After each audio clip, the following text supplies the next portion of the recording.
The following table lists the desirable body weights in pounds for men over age 25. How much more should a 6 foot 3 inch man weigh with a large frame than with a small frame? In order to answer this question, we'll first have to find out how much each type of man should weigh.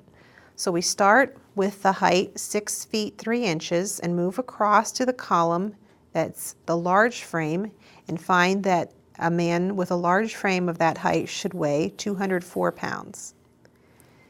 And we do the process again. We look for a 6 foot 3 inch man, this time with a small frame. We move across to the small frame column and circle 172. Now, since we're asked to find out how much more a man of this height with a large frame should weigh than a man with that height with a small frame, we subtract. We have 204 minus 172, and that gives us 32, and the unit is pounds. So a 6 foot 3 inch man with a large frame should weigh 32 pounds more than a 6 foot 3 inch man with a small frame.